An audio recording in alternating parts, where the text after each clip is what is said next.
Hello friends, यदि आपके पास भी इस तरह का एसआईआर नोटिस आया है और आपको समझ में नहीं आ रहा कि इसमें कौन कौन से डॉक्यूमेंट्स लगेंगे या इसमें जो डॉक्यूमेंट्स दिए गए हैं आपको लग रहा है कि इनमें से कोई डॉक्यूमेंट्स आपके पास है ही नहीं, तो मैं कौन से डॉक्यूमेंट्स लेकर जाऊं।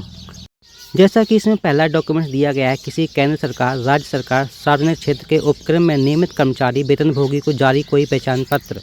ये डॉक्यूमेंट्स आपके पास नहीं है। दूसरा डॉक्यूमेंट्स दिया गया है, भारत में सरकार, स्थानीय प्राधिकरणों, बैंक, डाकघर, एलआईसी, सार्वजनिक क्षेत्र के उपक्रम द्वारा 1/7/1987 से पहले जारी किया गया कोई भी पहचान पत्र, प्रमाण पत्र, अभिलेख। यदि आपके पास ये डॉक्यूमेंट्स भी नहीं है, अगला डॉक्यूमेंट्स सक्षम प्राधिकारी द्वारा जारी जन्म प्रमाण पत्र। ये डॉक्यूमेंट्स भी कुछ लोगों के पास हो सकता है, कुछ लोगों के पास नहीं। यदि आपके पास नहीं है तब क्या लेकर जाएंगे। अगला डॉक्यूमेंट्स पासपोर्ट, यदि ये भी आपके पास नहीं है। अगला डॉक्यूमेंट्स मान्यता प्राप्त बोर्ड विश्वविद्यालय द्वारा जारी मैट्रिकुलेशन शैक्षिक प्रमाण पत्र। यदि आप शिक्षित हैं तो अपनी 10वीं की मार्कशीट लेकर जा सकते हैं, लेकिन यदि आप शिक्षित नहीं हैं तो आपके पास 10वीं की मार्कशीट नहीं होगी, तब क्या लेकर जाएंगे। अगला डॉक्यूमेंट्स सक्षम राज्य प्राधिकारी द्वारा जारी स्थायी निवास प्रमाण पत्र।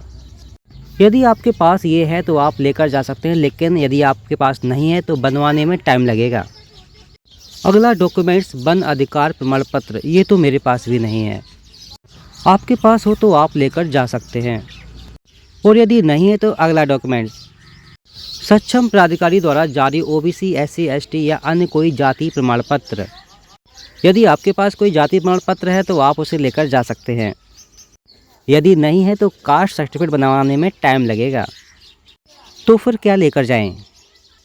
अगला डॉक्यूमेंट राष्ट्रीय नागरिक रजिस्टर। यदि आपके पास ये है तो आप लेकर जा सकते हैं, लेकिन नहीं है तब सरकार द्वारा जारी कोई भी भूमि मकान आवंटन प्रमाण पत्र। यदि आपके पास हो तो आप लेकर जा सकते हैं, लेकिन यदि नहीं है तब क्या लेकर जाओगे।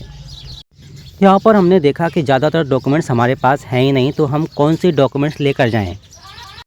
यदि आप पुरुष हैं तो अपना आधार कार्ड, अपने पिता का आधार कार्ड एवं 2003 की वोटर लिस्ट जिसमें आपकी या आपके पिता की डिटेल्स हो। इसके अलावा परिवार रजिस्टर की नकल, यदि आपके पास नहीं है तो वह तुरंत बन जाती है, बनवा लें। यदि नोटिस शादीशुदा महिला के नाम आया है तो उनका आधार कार्ड, उनके पिता का आधार कार्ड, उनके मायके की परिवार रजिस्टर की नकल एवं उनके ससुराल के परिवार रजिस्टर की नकल। इसके साथ ही 2003 की वोटर लिस्ट में उनके पिता की डिटेल्स। सिर्फ इतने डॉक्यूमेंट्स लेकर जाइए, आपके डॉक्यूमेंट्स पूर्ण माने जाएंगे। Thanks for watching, please subscribe.